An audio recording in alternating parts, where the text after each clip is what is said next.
Peu après, Jinwoo rend visite à sa mère et se demande s'il pourra vraiment guérir la maladie du sommeil éternel de sa mère. Il n'a aucun des 3 ingrédients nécessaires à la fabrication de l'élixir de vie, mais il sait au moins où il se trouve. Cependant, essayer d'entrer dans le château à son niveau actuel ne peut que le conduire à la mort. C'est pourquoi il doit se perfectionner et devenir plus fort. Pour ce faire, Jinwoo décide d'accompagner Yojin dans les raids de rang 19 qu'il a décrits plus tôt. Jinwoo ne pose qu'une seule condition, mais Yojin est choqué lorsque Jinwoo lui explique qu'il doit faire les raids seul. Il n'y aurait que 2, mais Yojin fait remarquer que les portes de rang C requièrent la participation d'au moins 18 membres. Jinwoo veut qu'ils adoptent la stratégie de Hong, c'est-à-dire qu'ils embauchent suffisamment de chasseurs pour atteindre le quota. Yojin hésite à accepter car cela pourrait être risqué.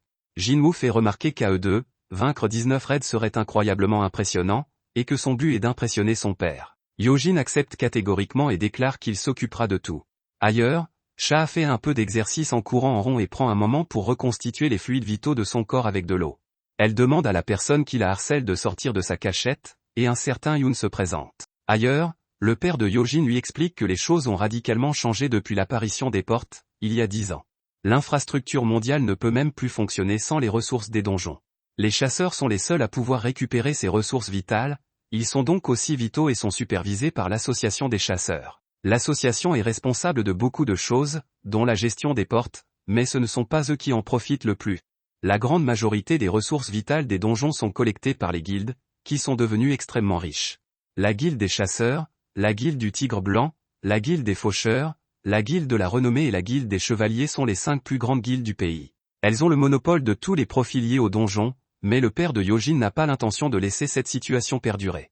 La création de leur propre guilde est cruciale pour atteindre son objectif. Yojin pense qu'il serait risqué d'engager un inconnu de rang S comme partenaire de son frère, mais cela pourrait être résolu si son père le choisissait comme chef de la guilde. Dans un parc, Jinwoo court un peu et remarque que les exercices supplémentaires qu'il fait ne sont plus comptabilisés. La maudite boîte à butin qu'on lui a offerte auparavant n'est plus disponible. Jinwoo sort la boîte à butin normale dans l'espoir d'y trouver quelque chose de précieux, mais il est déçu de ne recevoir qu'une carte de bingo. Jinwoo continue de s'entraîner pendant un certain temps, mais il se rend compte que les 3 points qu'il obtient ne changent plus grand-chose depuis qu'il a atteint un niveau plus élevé. Yojin a encore beaucoup à préparer avant d'entrer dans les donjons de rang C, mais Jinwoo se rend compte d'une chose, s'il peut à nouveau entrer dans la zone de pénalité, il pourra peut-être combattre le mille-pattes qu'il a rencontré auparavant. Jinwoo se rend compte que le combat risque d'être plus difficile qu'il ne le pense et qu'il n'est pas certain de pouvoir en tirer des points d'expérience. Juste à ce moment-là, Jinwoo reçoit une notification l'invitant à rejoindre une mission de randée. Il s'agit d'une mission de l'association des chasseurs, ce qui signifie qu'il ne pourra pas se battre seul. Dans un dojo, Monsieur Som finit de donner une leçon à un enfant. Le gamin aurait aimé combattre Monsieur Som à son meilleur niveau, mais Monsieur Som lui fait remarquer qu'il ne peut pas changer le fait qu'il n'a plus qu'un seul bras. Monsieur Som reçoit une notification l'invitant à rejoindre un raid, mais le gamin se demande pourquoi il ne prend pas déjà sa retraite. Monsieur Som a de terribles souvenirs et il lui manque une partie importante de son corps, alors le gamin s'excuse de l'avoir fait se sentir mal. Monsieur Som explique que ses meilleures années sont derrière lui, mais qu'il aimerait passer le reste de sa vie à contribuer à la société. Ailleurs, nous trouvons une enfant qui joue sous le regard de son père Kim, un lâche. Il reçoit également la notification et détermine qu'il a maintenant son prochain raid. Sa femme lui rappelle qu'il a à peine survécu à son dernier raid et qu'elle aimerait qu'il envisage de faire autre chose. Kim lui rappelle que leur enfant va bientôt entrer à l'école et qu'ils ont donc besoin d'argent. Il l'assure que tout ira bien, car l'association des chasseurs n'envoie pas de chasseurs peu gradés dans des missions dangereuses. La dernière fois a été la seule exception. Ainsi, toute cette famille se dit à quel point elle s'aime. Ailleurs, Baek est furieux de devoir passer un entretien inutile. Il s'énerve encore plus lorsque Jomin essaie de le flatter, mais il se calme lorsque Jomin lui fait remarquer qu'il était la personne la plus apte à occuper le poste. Si Jomin l'a convoqué dans son bureau, c'est pour l'informer que Yojin Construction crée sa propre guilde. Baek sait déjà tout cela, alors il demande à Jomin de lui dire pourquoi il est vraiment là.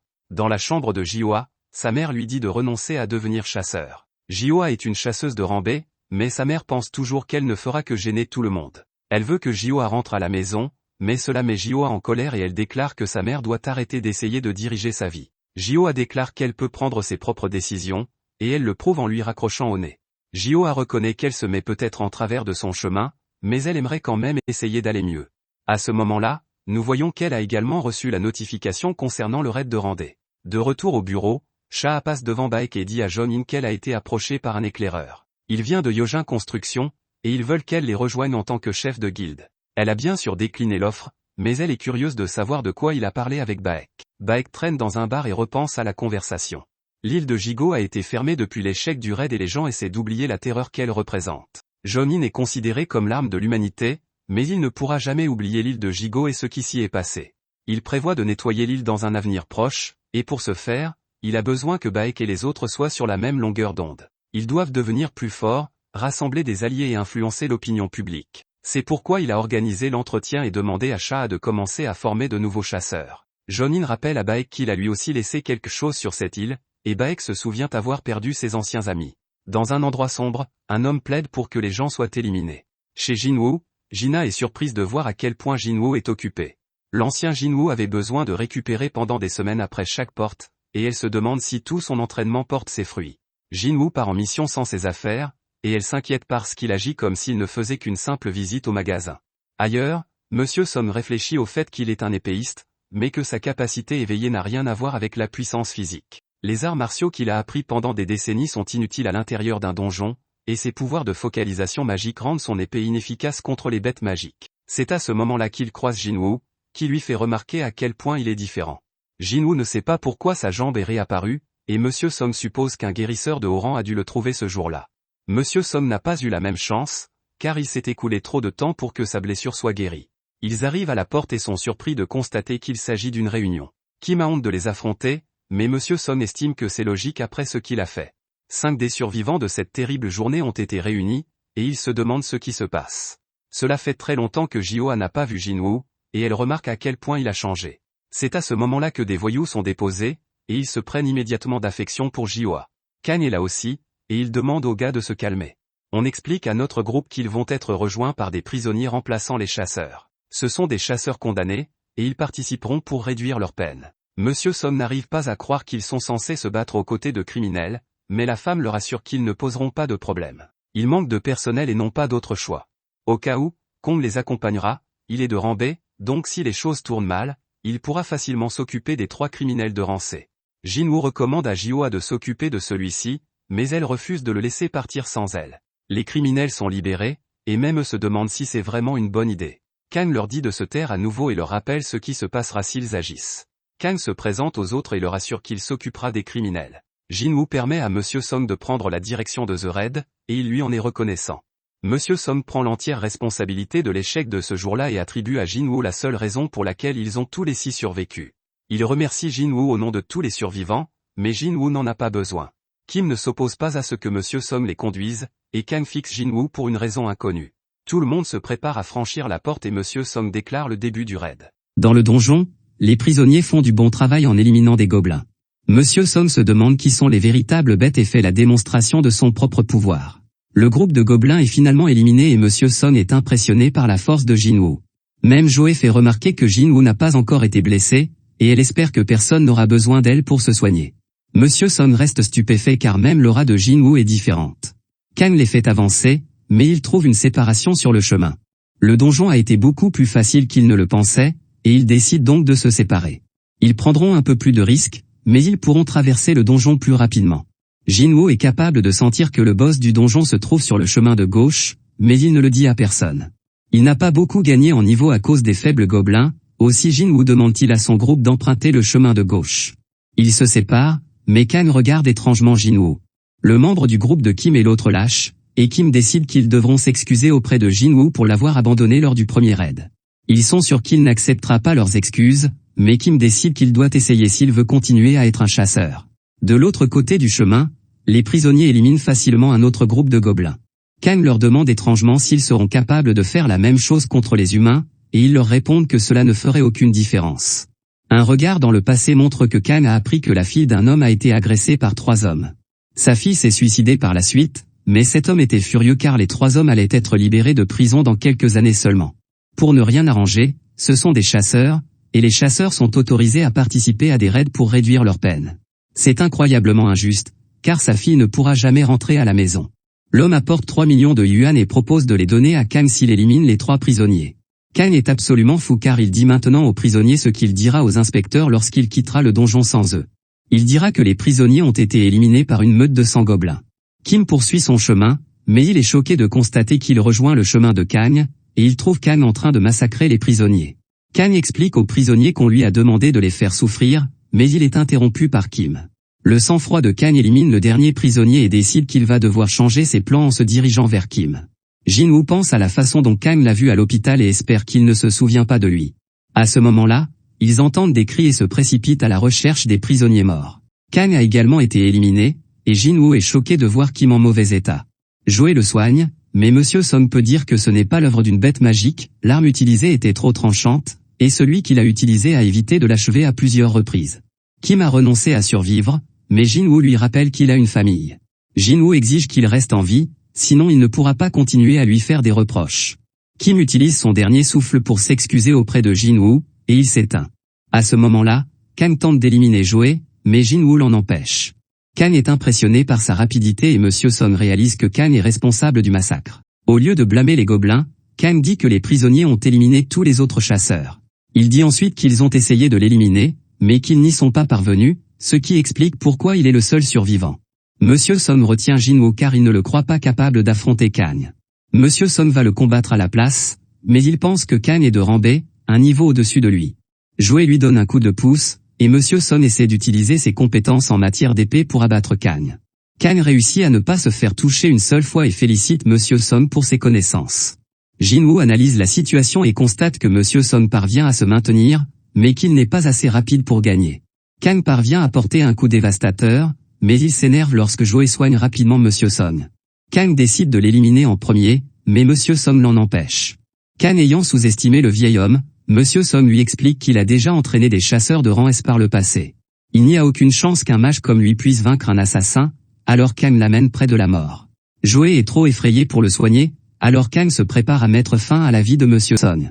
Ce dernier utilise son pouvoir de feu, mais Kang est trop rapide. Il se rend compte que Monsieur Song a utilisé son épée pour lui faire baisser sa garde contre la magie. Song attendait que Kang tente de mettre fin à sa vie pour le surprendre avec une explosion de feu. Kang a vu clair dans son plan et Monsieur Song va maintenant payer de sa vie. C'est à ce moment-là que Jin-woo intervient pour mettre fin au combat. Kang exige de savoir qui il est, et Jin-woo explique qu'il est simplement un chasseur de rang A. Kang ne le croit pas, car il lui faudrait une vitesse de réaction incroyable pour arrêter l'attaque qu'il vient d'utiliser sur Monsieur Song. Kang voit bien que Jin-woo cache son pouvoir et détermine qu'il a eu un second réveil. Les autres sont choqués et Kang se souvient de Jin-woo à l'hôpital. Le lecteur de mana n'indiquait que 10 à l'époque, et Kang pense que le deuxième réveil a dû avoir lieu après. Mais cela n'a pas de sens, car cela n'explique pas pourquoi Jin a pu survivre au double donjon. Kang décide que cela n'a pas d'importance et se prépare à éliminer Jin-woo.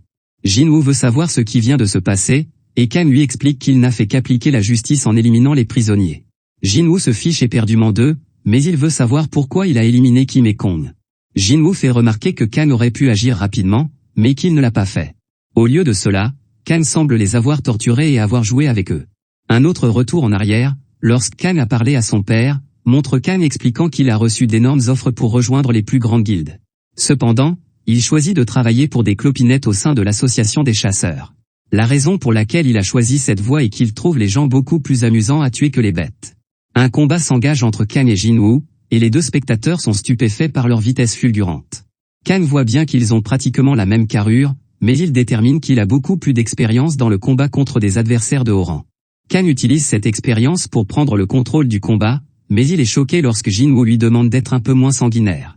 Mais il est trop tard, car le système de Jin-woo l'a remarqué. Comme la dernière fois, le système informe Jin-woo que des personnes présentes veulent l'éliminer.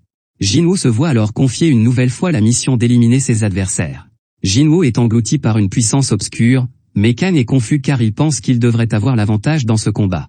Jin-woo attaque instantanément, et Kang est choqué lorsqu'il réalise qu'il a été empoisonné. Les deux hommes continuent de se battre, mais Kang a quelque chose de spécial à lui montrer, et il disparaît. Il explique qu'il s'agit de la compétence de furtivité, qui dissimule la vue, le son et même l'odeur. Seule une infime partie des chasseurs peut obtenir cette compétence, et personne ne sait qu'il la possède. Kang parvient à blesser Jin-woo et demande aux autres de rester en arrière et d'attendre leur tour. Kang est certain que Jin-woo ne pourra pas faire grand-chose avec sa jambe blessée, mais il est choqué lorsque Jin-woo se guérit instantanément. Kang est incrédule, car il n'a jamais entendu parler d'un chasseur de combat capable d'utiliser la magie de guérison. Jin-woo est totalement imprévisible, ce qui le rend très dangereux. Jin-woo a sérieusement changé, il explique qu'il vient de perdre une autre de ses émotions et qu'il n'a même plus besoin de se mettre en colère pour tuer des ordures comme Kang. Kang se rend compte que Jinwoo a déjà pris des vies humaines et Monsieur Son est choqué d'entendre cela. Il détermine que Jinwoo a probablement dû prendre des décisions difficiles en peu de temps, et que c'est la raison pour laquelle son apparence n'est pas la seule chose qui a changé. Kang s'approche pour continuer à attaquer, mais il est choqué de voir que Jinwoo est capable de le suivre en sentant sa soif de sang. Kang a encore un tour dans son sac, mais tout s'arrête lorsque Jinwoo active sa compétence d'intention meurtrière. Kang est entouré de ténèbres, et il est stupéfait lorsque la lame de Jinwoo lui transperce la poitrine. Alors que la vie de Kang s'éteint, il fait remarquer que lui et Jinwoo sont pareils. Ils sont tous deux des machines à tuer, et la seule raison pour laquelle il meurt est qu'il était simplement plus faible que Jinwoo. Kang veut toujours savoir ce qu'est Jinwoo. Il possède des compétences d'assassin, de guérison et d'affaiblissement, et Kang n'a jamais entendu parler de quelqu'un comme ça. Jinwoo ne lui dit rien, mais Kang lui fait remarquer que Jinwoo a réussi à l'éliminer, et que son acte de rang est donc terminé. Jinwoo décide de lui dire quelque chose et lui explique qu'il est quelqu'un qui devient plus fort à chaque combat. Kang sait que Jinwoo deviendra de plus en plus fort, mais il a un avertissement pour lui, s'il va trop loin dans sa quête de pouvoir, ce même pouvoir pourrait prendre le contrôle de lui. La quête de Jinwoo est terminée, et il reçoit quelques récompenses. Jinwoo a remarqué que plus il devient fort, plus il a l'impression que quelque chose en lui est en train de s'effondrer. Ses amis le remercient de les avoir sauvés, mais Jinwoo leur demande de quitter le donjon. Ils sont choqués d'apprendre que Jinwoo a l'intention de vider le donjon seul, mais ils se rendent compte qu'il est assez fort pour le faire. Dehors, Woo est choqué d'apprendre que Kang tuait en secret. On lui montre les seuls survivants de la mission de Kang, et il est surpris de constater que l'un d'entre eux est Jinwoo. Il s'excuse pour ce qui s'est passé, mais surtout, il veut savoir qui a vaincu Kang. Jinwoo se rend compte qu'il ne pourra plus garder son secret, ce qui signifie qu'il devra annuler son accord avec Jinwoo. Juste avant qu'il n'avoue tout, Monsieur Son ment et dit que c'est lui qui a éliminé Kang. Monsieur Son n'étant que de rang C, il explique qu'il n'a gagné le combat que grâce à l'aide d'un guérisseur. Woo est sceptique, car Kang était un chasseur de rang B, mais il accepte la réponse de Monsieur Son. À ce moment-là, Jinwoo se rappelle qu'il ne doit pas être trop confiant. Il ne pouvait pas le dire avant, mais Woo est un chasseur de rang A. Il sent son immense puissance et sait qu'avec sa force actuelle, il n'aurait aucune chance contre ce type dans un combat. Monsieur Son estime que Jinwoo a une bonne raison de garder le secret, et il lui dit que c'est juste pour se venger de ce qui s'est passé dans le double donjon. Ce soir-là, tout est réglé et Joe se demande si Jinwoo se souvient de la pierre qu'il lui a donnée. Jinwoo et Jioe font une petite promenade tout en discutant de la façon dont Jinwoo a changé. Jioe est tout à fait à l'opposé de lui, car elle n'a pas changé du tout, et elle se rend compte qu'elle est trop timide pour être chasseuse. Elle devrait participer à des raids de rang A, mais elle choisit plutôt les raids de rang inférieur. Ce n'est pas si mal, car cela lui a permis de rencontrer Jinwoo, qu'elle a commencé à soigner. Il était toujours blessé, mais elle n'oubliera jamais le regard déterminé qu'il portait sur lui. Jioe lui rend le cristal qu'il lui a donné et lui révèle qu'elle va prendre sa retraite. Elle va retourner vivre chez ses parents, mais tous deux conviennent de se retrouver s'ils se revoient un jour. Un retour en arrière montre que Woo était très sceptique à l'égard de Jinwoo. Il ne croyait pas qu'un rang E comme lui puisse vaincre le rang B de Kang. Jinwoo n'ayant pas eu de réveil, Woo l'a laissé tranquille. Il lui donne cependant un avertissement, Dong-so, le frère de Wang, a entendu dire que Jinwoo et Jinwoo étaient les seuls survivants après l'élimination de son frère, et il est donc possible qu'ils s'en prennent à eux. C'est extrêmement choquant puisque Dong-so est un chasseur de rang S. Dong-so ne se soucie probablement pas de tous les faits, et il est du genre à s'énerver simplement parce que Jinwoo a survécu et que son frère n'a pas survécu. Malheureusement pour Jinwoo, la loi est impuissante face aux chasseurs de rang S, et ils ont le potentiel de provoquer soit un miracle, soit une calamité. L'un de ces monstres est à la poursuite de Jinwoo, et Woo lui recommande de prendre sa famille et de quitter le pays. Jinwoo se dit que c'est une raison de plus pour devenir plus fort, car s'il ne le fait pas, il ne survivra pas. Jinwoo arrive pour rencontrer Jinwoo, mais il est très troublé par ce qu'il voit. Jinwoo explique qu'il s'agit de leur équipe de choc. Il a cherché en priorité des personnes qui sont des chasseurs qualifiés mais qui ont des raisons de ne pas travailler et qui ont du mal à gagner leur vie. Jinwoo fait remarquer qu'il a embauché une lycéenne, mais elle souligne qu'elle est une chasseuse qualifiée tout comme eux. Elle se décourage cependant lorsque Jinwoo découvre qu'elle est de rang et qu'elle n'a aucune expérience en matière de classement. Mais ce n'est pas grave, car Jinwoo les informe qu'ils devront attendre dehors pendant que lui et Jinwoo s'occuperont de tout. Ils seront payés 3 millions de yuan chacun, ce qui est une bonne affaire puisqu'ils n'auront rien à faire. La seule chose est qu'ils ne doivent en parler à personne, sinon ils devront rembourser 10 fois la somme qu'ils ont reçue. Jinwoo a reçu une rune de furtivité pour avoir vaincu Kang, et il l'utilise pour apprendre la compétence de furtivité.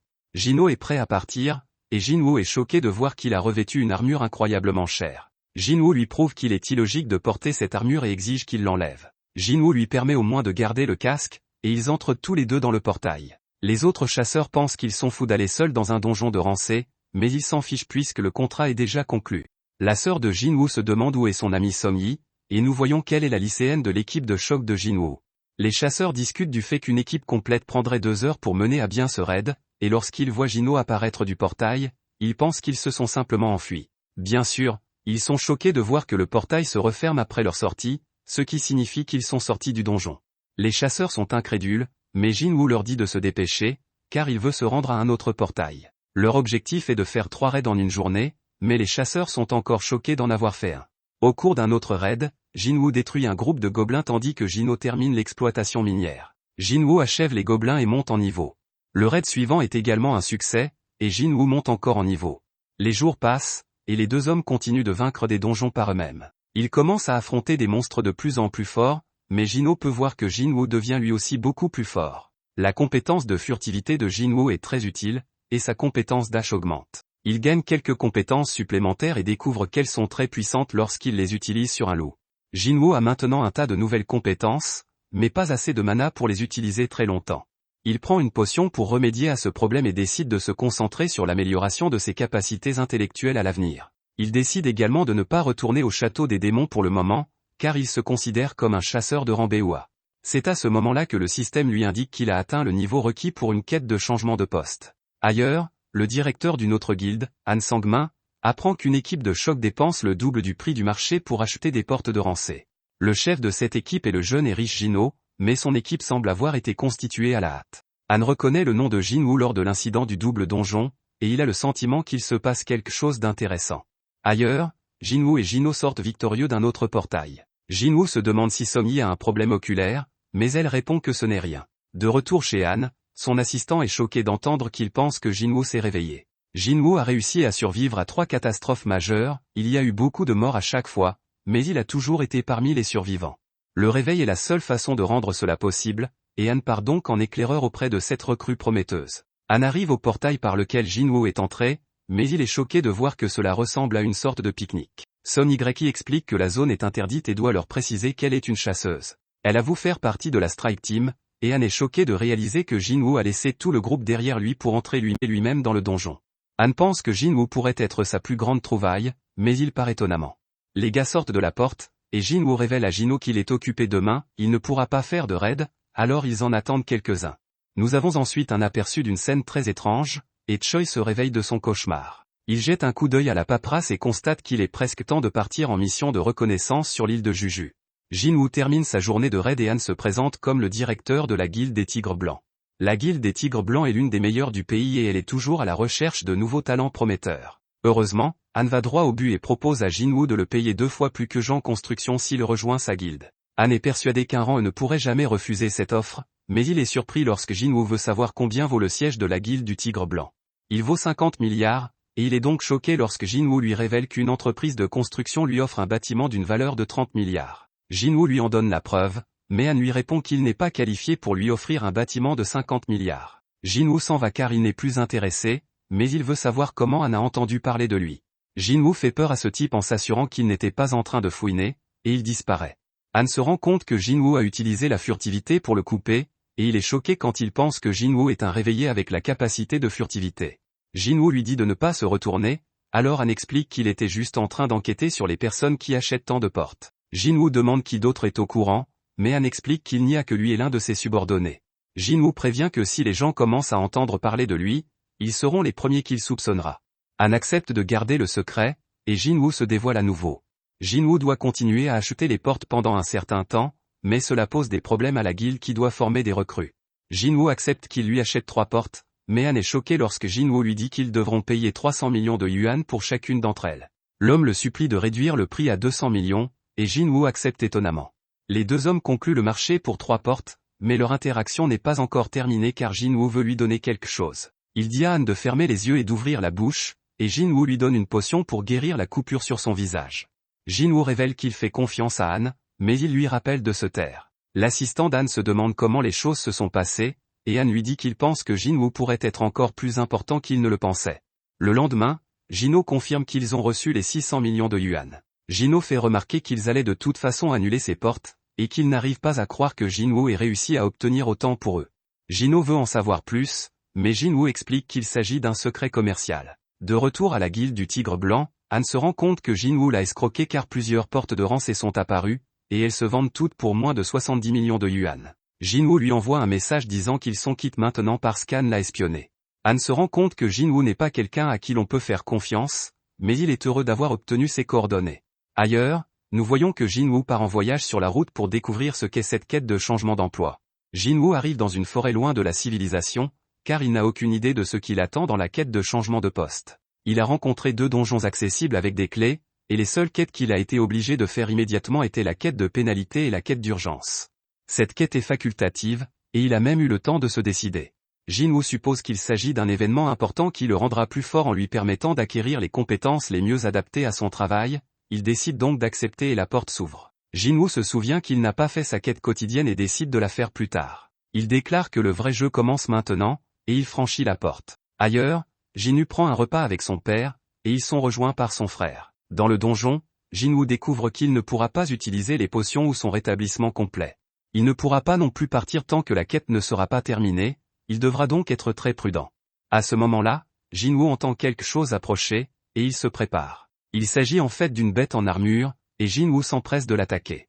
Il est choqué de constater que son attaque n'a rien donné, et il est pris au dépourvu par la puissance du monstre. Jinwoo porte une nouvelle attaque, mais elle ne donne rien.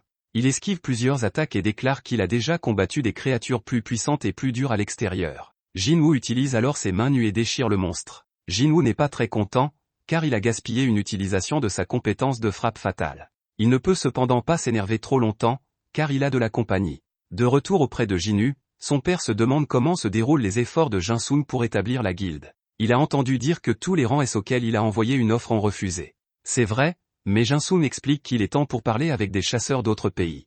Jinwoo se rend compte qu'il y aura plus de concurrence pour lui, et il est choqué lorsque Jinsoon lui révèle qu'il sait qu'il travaille sur quelque chose en secret. Il sait que Jinwoo a essayé de s'établir en achetant des raids de rancée, mais il prévient Jinwoo de ne pas se mettre en travers de son chemin.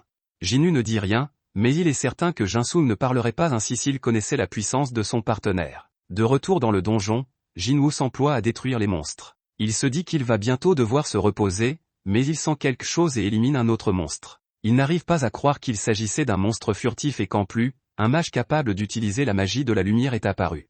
Tout cela est assez étrange, car Jinwoo a l'impression que l'armure du premier monstre, combinée aux compétences de ces monstres, lui donne l'impression de revoir ses anciennes batailles. La quête est bien plus difficile que ce à quoi il s'attendait, mais il analyse une fois de plus la situation en plein combat.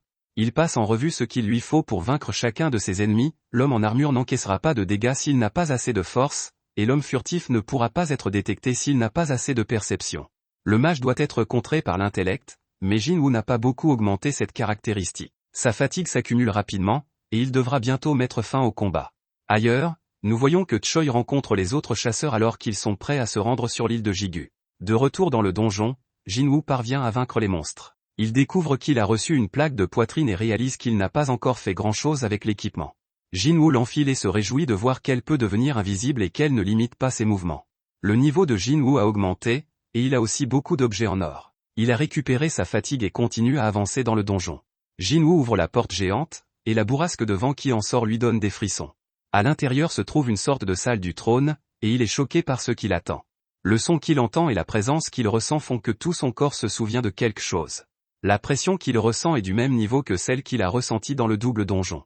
Jinwoo est incrédule, car toute cette intensité provient d'un seul adversaire. Cet ennemi est un commandant des chevaliers nommé Ygri. Son nom est écrit en rouge, et Jinwoo constate que ce type n'a rien à voir avec les ennemis qu'il a déjà combattus. Ygri attaque instantanément à toute vitesse, et Jinwoo est choqué de voir que ce type tranche les piliers comme s'il s'agissait de minuscules branches d'arbres. Ce monstre domine rapidement Jinwoo avec son attaque suivante, et Jinwoo n'a aucune chance de le suivre. Il est ballotté et Jinwoo n'en revient pas de voir à quel point ce monstre est fou. Jinwoo fait preuve d'une immense rapidité en lançant une rafale d'attaque, mais sa lame ne fait rien contre l'armure du chevalier. Jinwoo parvient de justesse à bloquer une attaque, et il est projeté en arrière. Il constate qu'ils sont à égalité en termes de vitesse, mais qu'Ygri est bien plus puissant que lui. Ce type est extrêmement dangereux, et Jinwoo se demande s'il a une chance de le battre. Jinwoo doute de pouvoir gagner sans armes, mais il ne voit qu'un seul moyen d'infliger des dégâts à travers l'armure d'Ygri. Jinwoo range sa dague, et le chevalier jette également ses armes. Ailleurs, Choi appelle le président et le remercie d'avoir approuvé l'opération. Le président lui demande d'être prudent, mais Choi est déjà pleinement conscient du danger. Il sait que cette expédition vise simplement à évaluer les niveaux de menace. Il s'agit simplement d'aiguillonner l'ennemi et de voir comment il réagit. Choi est toujours aussi assidu, et il explique que c'est parce que le dernier raid sur l'île de Jigu n'a jamais vraiment pris fin pour lui. De retour dans le donjon, Igri ne perd pas de temps pour écraser Jinwoo. Il lance à nouveau Jinwoo comme s'il n'était qu'un jouet, et lui assène une avalanche de coups de poing.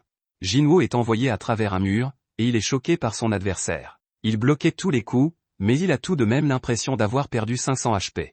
Jinwoo est content d'avoir mis son armure, car il ne serait sûrement plus en vie s'il ne l'avait pas fait. Jinwoo admet qu'il ne peut pas dominer ce type, alors il augmente sa vitesse. Jinwoo vole autour de lui et parvient finalement à le repousser. Il tente ensuite plusieurs autres attaques, mais il devient vite évident qu'il ne pourra pas le rattraper. Le type le lance encore plus loin, et Jinwoo remarque que la compétence qu'il a utilisée a également augmenté sa défense. Il se fait encore détruire par ce type alors qu'il le ramène dans la pièce, mais Jinwoo continue de se battre. Ses efforts sont récompensés, Jinwoo utilise un mouvement spectaculaire pour envoyer un coup de pied en plein sur la tête d'Igri.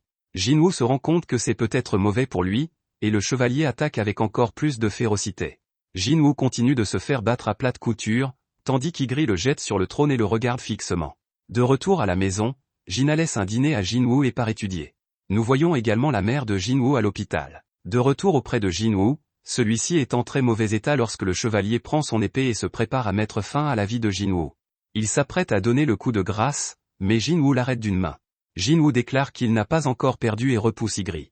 Il invoque sa lame et parvient à poignarder le chevalier à travers l'ouverture de son casque. Jinwoo utilise alors toute la puissance dont il dispose pour repousser Igri et l'acculer contre le mur. Le chevalier tente d'utiliser la lame de Jinwoo, mais ce dernier lui fait remarquer que sa dague ne change pas de propriétaire, elle retourne simplement dans son inventaire, où il peut l'invoquer à nouveau. Jinwoo envoie sa lame à travers le crâne du chevalier, mais l'attaque est trop superficielle. Il décide qu'il doit aller plus loin et utilise toute la puissance qu'il lui reste pour enfoncer sa lame plus profondément dans le corps du chevalier. Jinwoo utilise tous les coups mortels dont il dispose et porte le coup le plus puissant qu'il ait jamais porté, et le chevalier devient complètement mou.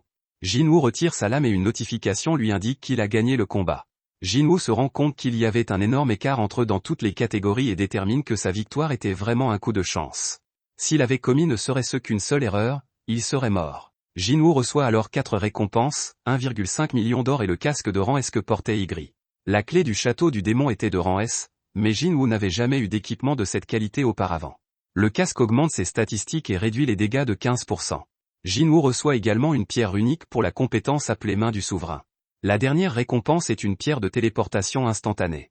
Elle ne peut pas être placée dans son inventaire, et il se demande pourquoi on lui en donne une maintenant. Cela n'aurait pas de sens d'en recevoir une après avoir traversé le donjon, alors Jinwoo se demande si la quête de changement de travail n'est pas encore terminée. À ce moment-là, Jinwoo est choqué de voir plusieurs portails s'ouvrir. Une notification apparaît et révèle que la quête de changement de poste commence maintenant. Jinwoo doit survivre le plus longtemps possible pour gagner des points d'avancement.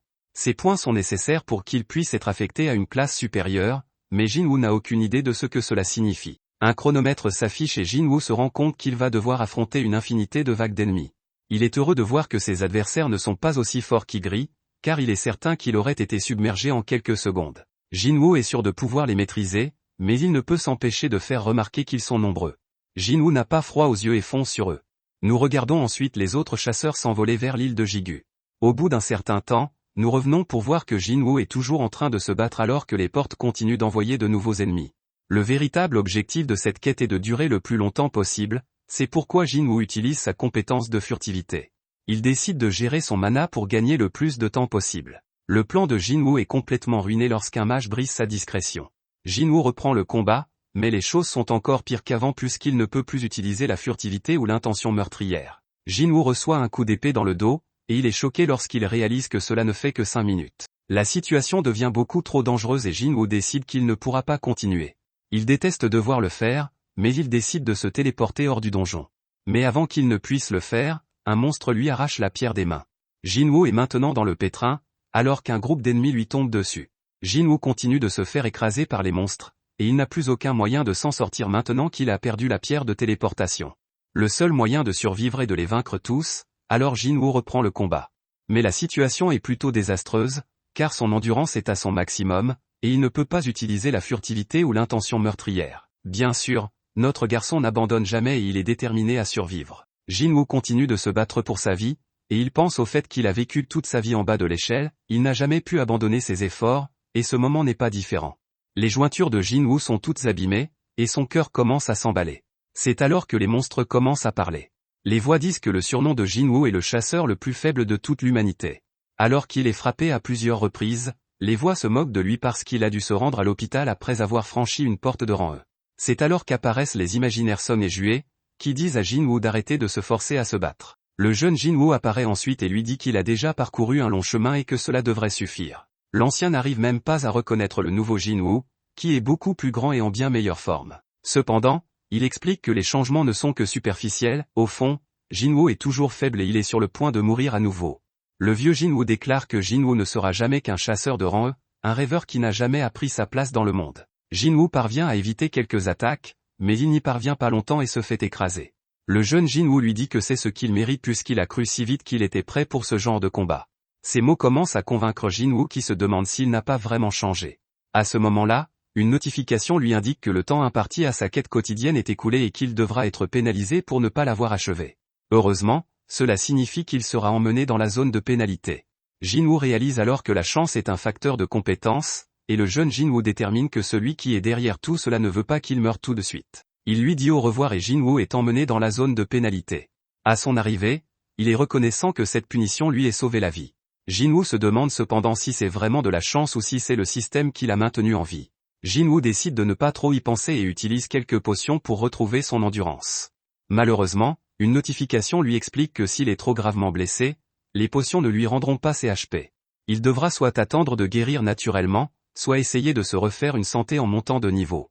C'est alors qu'apparaissent les monstres de tout à l'heure, et Jinwoo déclare que tant qu'il ne mourra pas, la douleur qu'il ressentira ne fera que le rendre plus fort. De retour à la maison, Jina remarque que Jinwoo n'est pas revenu, et elle se demande s'il a une petite amie. Elle se dit que c'est impossible et espère simplement qu'il se souviendra d'être présent à la réunion entre son tuteur et son professeur. De retour avec Jinwoo, il a vaincu les monstres qui le terrifiaient autrefois et a récupéré sa santé grâce à sa montée en niveau. Il lui reste 10 minutes dans la zone de pénalité, qu'il utilise pour acheter la dague Night Killer. Cette arme est parfaite car elle inflige 25% de dégâts supplémentaires aux bêtes en armure. Jinwoo utilise la rune qu'il a obtenue en combattant Igri, et elle lui donne la compétence active appelée Main du Souverain. Étonnamment, cette compétence n'utilise pas de mana et lui permet d'affecter des objets sans les toucher directement. Il se souvient qu'Igri l'avait utilisé sur son épée, mais Jinwoo la teste et constate qu'il ne peut pas encore déplacer de gros objets. Le temps est presque écoulé et Jinwoo déclare qu'il devra compter sur un peu de chance pour arriver au bout. Jinwoo est téléporté dans le donjon et se prépare à combattre à nouveau. De retour avec les autres chasseurs, il se rapproche de l'île de Jigu.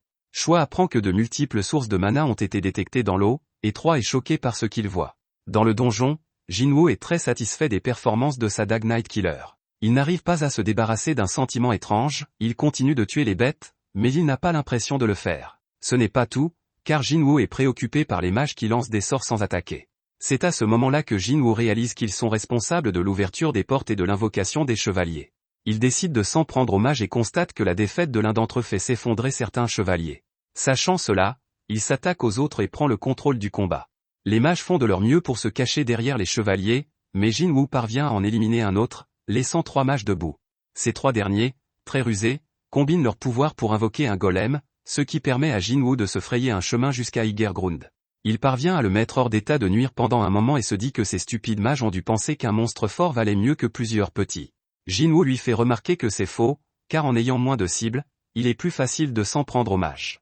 Jinwoo parvient finalement à éliminer tous les mages, mais le golem est toujours debout. Notre garçon Jinwoo est devenu si fort qu'il utilise la force pure pour détruire le golem. Tous les monstres sont alors vaincus et une notification lui indique qu'il a terminé la quête de changement de travail. Il pourra désormais passer à une classe plus avancée grâce aux points qu'il a gagnés en fonction de ses performances pendant la quête. Apparemment, il n'a pas le choix, et des notifications commencent à apparaître avec plusieurs messages. Ils indiquent que quel que soit le chemin emprunté par le joueur, il est jonché de cadavres et que l'odeur du sang reste présente. De plus, le joueur a besoin d'un grand pouvoir et doit tracer sa propre voie sans compter sur les autres. Il est mentionné qu'une armée de l'ombre suivra les ordres du joueur, et Jinwoo a été choqué de voir que sa nouvelle classe d'emploi sera celle de nécromancien. Cela n'a aucun sens pour lui, puisqu'il n'a rien mis dans sa statistique d'intellect. Les nécromanciens sont généralement des classes de type magique qui invoquent des monstres morts-vivants comme serviteurs. Jinwoo, lui, est un assassin, son statut principal est la force, et toutes ses compétences correspondent à ce style de combat. S'il obtient une classe comme le nécromancien, tous les efforts qu'il a consacrés à sa construction actuelle seront réduits à néant. À ce moment-là, Jinwoo est soulagé de voir qu'il peut refuser. Il refuse, mais le système lui fait remarquer que le nécromancien est une classe cachée et lui demande à nouveau s'il veut vraiment la refuser. Jinwoo y réfléchit et se demande si le fait qu'il s'agisse d'une classe cachée signifie qu'elle possède un pouvoir spécial. Jinwoo aimerait avoir un exemple auquel le comparer, et il se rend compte que c'est assez similaire à la magie d'invocation utilisée par les mages. Jinwoo se demande donc si cette quête de changement de travail n'a pas été organisée à l'avance par le système. L'idée d'invoquer des bêtes comme les mages l'intéresse. Les mages n'étaient pas très forts, mais Jinwoo sait qu'il l'est. Aucune règle n'interdit aux nécromanciens de se battre en première ligne, et c'est ce qu'il ferait. Jinwoo estime que si les classes fonctionnent comme les statistiques, ses compétences en nécromancie augmenteront au fur et à mesure qu'il montera en niveau. Cela signifie que l'armée des ombres dont parle le système deviendra probablement plus forte. Jinwoo est enthousiaste à l'idée de ne plus monter de niveau en solo, et il accepte la classe nécromancien. À ce moment-là, une force obscure jaillit sous ses pieds et cet objet commence à lui attribuer des points en fonction de ses performances. Jinwoo s'est très bien débrouillé pendant la quête, si bien que son total de points d'avancement dépasse le seuil de la classe. La puissance obscure s'intensifie encore tandis que Jinwoo commence à flotter, et l'avancement est bientôt terminé. Jinwoo est choqué de voir qu'il est déjà passé de la classe nécromancien à la classe monarque de l'ombre. Il reçoit également des compétences de classe unique et 10 points d'aptitude. Jinwoo se demande si la quête est enfin terminée, mais il commence à entendre des sons qui semblent provenir de personnes qui souffrent. Jinwoo peut maintenant voir une ombre noire provenant des monstres, et il est capable d'utiliser sa compétence appelée extraction d'ombre sur eux. Il doit d'abord désigner un mot de commande, et choisit donc surgir. Dès qu'il le prononce, Jinwoo est ravi de voir apparaître les premiers membres de son armée de l'ombre. Outre l'extraction d'ombre, Jinwoo dispose également d'une compétence appelée stockage d'ombre. L'extraction d'ombre lui permet de drainer une partie de son mana pour créer des soldats d'ombre. Le stockage des ombres lui permet de conserver ses soldats et de les invoquer quand il le souhaite. La seule chose à laquelle Jinwoo doit faire attention est que l'extraction peut échouer en fonction de la force de la cible et du temps écoulé depuis sa mort. Cette capacité ne s'arrête pas là, car Jinwoo constate qu'il a invoqué à la fois des chevaliers et des mages, et qu'ils sont de rangs différents. Jinwoo s'enthousiasme en se demandant s'il peut extraire des ombres de rang S et si leur force reflète celles qu'elles avaient dans la vie réelle. Jinwoo se précipite à Y et constate que l'extraction est possible. Il y a une limite au nombre d'extractions et à la quantité qu'il peut stocker, alors Jinwoo libère 11 soldats. Jinwoo se retourne vers le chevalier commandant Y, le rouge sang, et prononce le mot surgir. L'ombre d'Y commence à émerger, mais une forte poussée de puissance repousse Jinwoo et l'extraction échoue. Jinwoo n'a plus que 2 tentatives à faire, mais la seconde échoue également. De retour à l'association des chasseurs, Monsieur Go rappelle à Wu que les chasseurs ne peuvent jamais accroître leur puissance à moins de subir un réveil. C'est pourquoi ils s'entraînent aux techniques de combat et se font des alliés. De retour avec Jinwoo, il parle à Y et lui rappelle qu'il est un guerrier, abattre des ennemis avec son épée est le but de sa vie, et Jinwoo est sûr qu'il ne veut pas rester là à rouiller. Jinwoo déclare que si Y a besoin de quelqu'un à qui dédier son épée, il doit le servir. Jinwoo utilise sa dernière tentative et dit une fois de plus à Y de se lever. Une énorme quantité de puissance jaillit du cadavre d'Y, mais cette fois-ci, c'est différent. L'ombre d'Y émerge et Jinwoo est autorisé à donner un nom à son chevalier de niveau 7. Jinwoo honore le chevalier et lui donne son ancien nom, Y. En même temps, Monsieur Go explique que des réveils se produisent tous les jours, et il espère que ce réveil donnera naissance à un chasseur qui dépassera toutes les attentes. À ce moment-là, Y et le reste de l'armée de l'ombre de Jinwoo s'agenouillent devant lui. Jinwoo est stupéfait par ce spectacle et déclare qu'ils sont tous avec lui à présent. De retour avec les autres chasseurs, ils sont enfin arrivés sur l'île de Jigu. Choi examine l'une des fourmis rouges du terrible raid, et il est choqué de voir quelque chose qui ne s'est jamais produit auparavant. Il déclare que les monstres évoluent, et nous voyons que la fourmi a pris des ailes.